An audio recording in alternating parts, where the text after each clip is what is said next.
본문 1절에서 속이는 저울은 여호와께서 미워하셔도 공평한 추는 그가 기뻐하시느니라 라고 합니다. 저울은 그 사회의 의와 불의의 표준이며 선과 악을 가리는 여러분 시금석이 된다라고 할 수가 있을 것입니다. 솔로몬이 공평한 추를 가장 먼저 말한 의도는 일생생활에 있어서 의와 불의에 대해서 이 선별된 생활을 격려하기 위함이 아닌가 생각합니다. 여기서 말하고 있는 저울에 대한 교훈은 두 가지 면에서 고려되어야만 합니다. 먼저는 세속적이고 육신적인 면에서 생각해 보아야 합니다. 도량 형계는 그 사회의 부정적에 대한 척도의 표준이 되는 겁니다. 사회적으로 모든 상거래나 상행위에 있어서 가장 공정성을 기하기 위해서 무게를 달아보는 저울이 필요하고 길이와 높이를 재어보는 잣대가 필요했던 것입니다. 그렇습니다, 여러분. 저울이 속이는 수단이 되어버리면 그 국가나 사회는 질서가 완전히 파괴되고 말 것입니다. 그렇기 때문에 하나님은 어지러움이 하나님이 아니라 질서의 하나님이시기에 속이는 저울은 하나님께서 미워한다. 그렇게 말하는 겁니다. 다음은 신앙적인 면에서 생각해 보아야 합니다. 우리는 자기 자신의 신앙을 달아보는 저울과 다른 사람의 신앙을 청량해 보는 저울은 어디까지나 공평해야만 하나님께서 기뻐하는 것입니다. 그래서 하나님께서는 그 사람의 믿음의 분량 안에서 바라보는 것입니다. 오늘날 교회 안에서 자기 신앙의 인격은 무겁게 생각하면서도 다른 사람의 신앙적 인격은 형편없이 가볍게 여기는 경향이 있습니다. 그리고 자기 신앙에 대해서는 후한 점수를 주고 다른 사람의 신앙에 대해서는 아주 가볍고 박한 점수를 주는 것을 우리는 종종 목격할 수가 있습니다. 우리는 이 부분을 한번 깊게 생각하면서 회개하고 돌이켜야만 할 것입니다. 여러분 한번 생각해 보십시오. 하나님께서는 그 사람의 외모를 보지 않고 중심을 보신다 했습니다. 그리고 우리 하나님은 공평하신 하나님이십니다. 또 우리 하나님은 믿음의 분량 안에서라고 합니다. 하나님께서 그 사람이 가지고 있는 믿음의 분량 안에서 우리는 신앙생활을 영위하면 됩니다. 누가 여러분 신앙심이 무겁고 누가 여러분 신앙심이 가볍다 할 수 있겠습니까? 그래서 하나님께서 말씀하신 것을 먼저 된 자가 나중되고 나중된 자가 먼저 된다고 말씀하는 겁니다. 언제 우리가 여러분 이제 예수를 믿은 지 1년밖에 안 됐다고요. 나는 예수를 믿은 지 30년이 되었다. 그때 가만 보면 예수를 믿고 신앙생활을 한 지 30년 된 사람이 이제 신앙생활의 새내기가 된 1년밖에 안 된 사람보다 못한 삶을 살아날 때가 너무나 많다 이 말입니다. 그래 우리는 누가 누구를 저울을 찾다 대고 나는 신앙이 무겁고 저 사람은 신앙이 가볍다 말을 볼 리는 아무도 없습니다. 다시금 본문 9절로 11절의 말씀을 살펴봅니다. 9절에서 사특한 자는 입으로 그 이웃을 망하게 하여도 의인은 그 지식으로 말미암아 구원을 얻느니라 라고 말하고 있습니다. 그렇습니다, 여러분. 입으로 남을 해하는 이 중상모략의 죄악은 칼로 남을 죽이는 살인자보다 더 잔인하고 무서운 것입니다. 이 중상모략은 악한 사람들이 제일 큰 상처를 입게 된 것 아니겠습니까? 그렇습니다, 여러분. 한 신앙의 공동체가 무너지는 가장 큰 요인은 여러 가지가 있겠지만 무엇보다도 교회 안에서 시기와 질투로 인한 중상모략이 제일 강한 것 같습니다. 그러하기 때문에 자기 자신의 믿음의 분량 안에서 자신을 살피고 자신의 믿음의 분량 안에서 중심을 갖고 일을 해나가는 것이 아주 중요합니다. 다시금 본문 12절로 17절까지를 살펴봅니다. 여기서는 그리스도인들이 사회생활을 영위해 나가면서 필요한 이 부분을 지금 말하고 있습니다. 우리 신앙생활은 사회생활과 직결되어야만 합니다. 우리 주님께서 너희는 세상의 빛이라고 하는 말씀은 우리가 신앙생활을 영위하는 데 있어서 좌우명으로 삼아야 할 말씀이 아닌가 생각합니다. 그렇습니다, 여러분. 우리는 세상의 빛이라. 너희는 예수 믿는 사람들이 세상의 빛이다. 어두운 곳에 가서 비춰야 됩니다. 비춰야죠. 어둡다라는 이 상징적인 의미는 죄가 많은 곳을 의미합니다.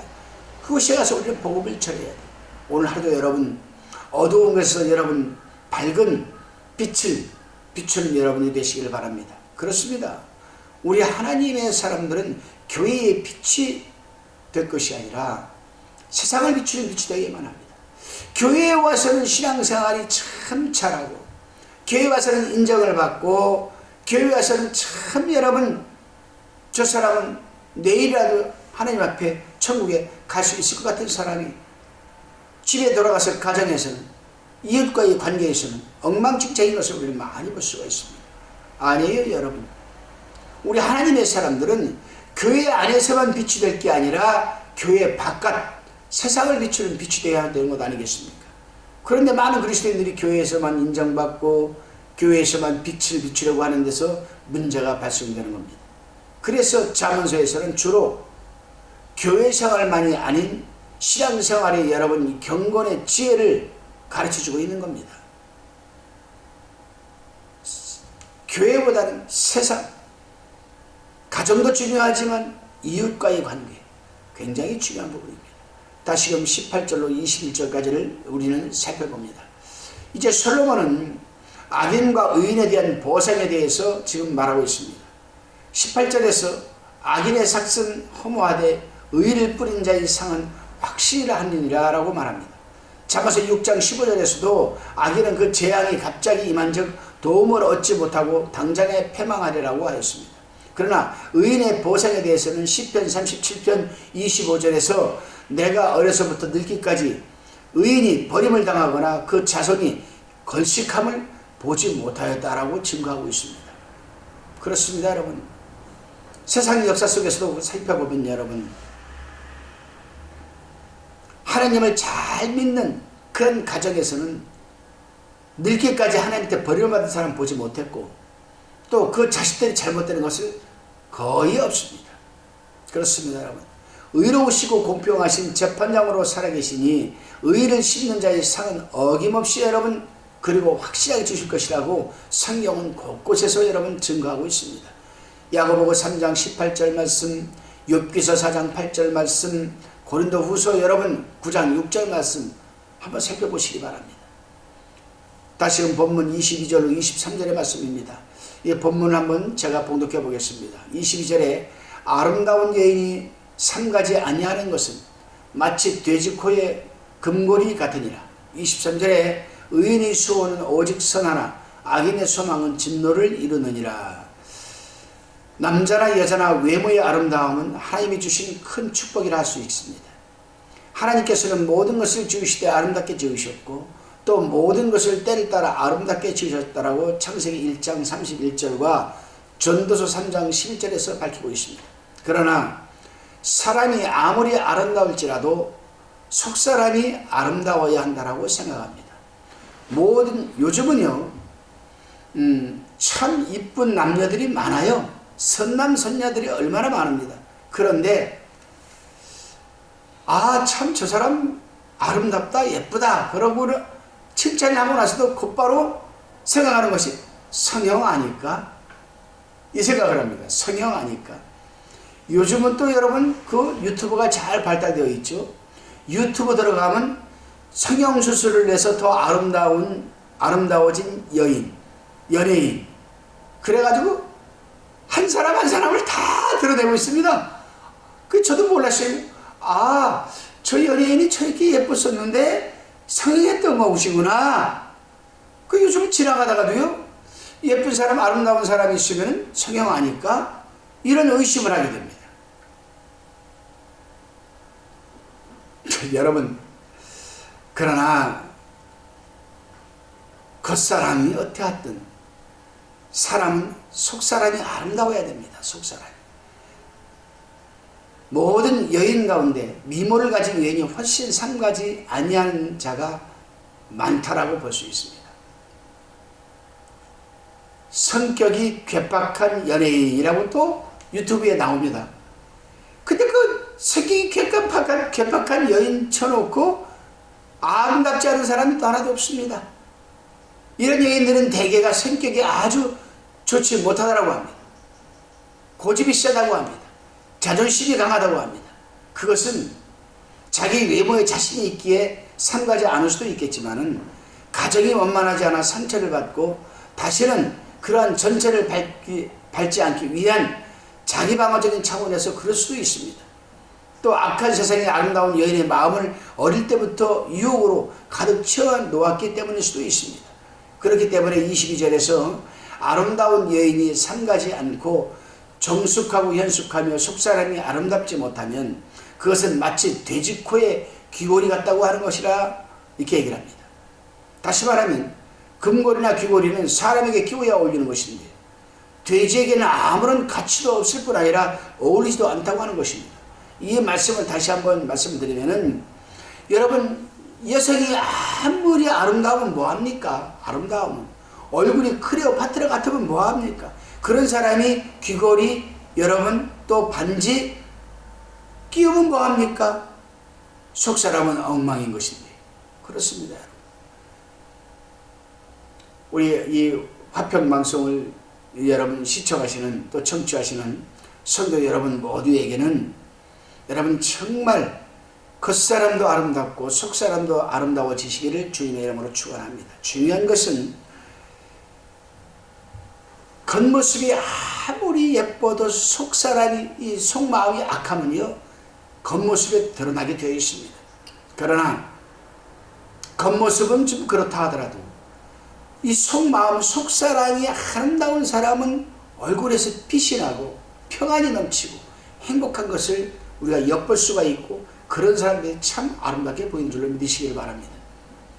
다시금 본문 24절로 26절을 살펴봅니다. 이제 솔로몬은 외모가 아닌 속사람이 아름다운 자들에 대해서 말합니다. 그리스도인들에게 있어서 가장 아름다운 속사람의 모습은 아무래도 구제하는 데 있지 않나 생각을 합니다. 본문 24절에 흩어 구제해도 더욱 부하게 되는 일이 있나니 과도히 아껴도 가난하게 될 뿐이라고 지금 말하고 있습니다. 그렇습니다, 여러분.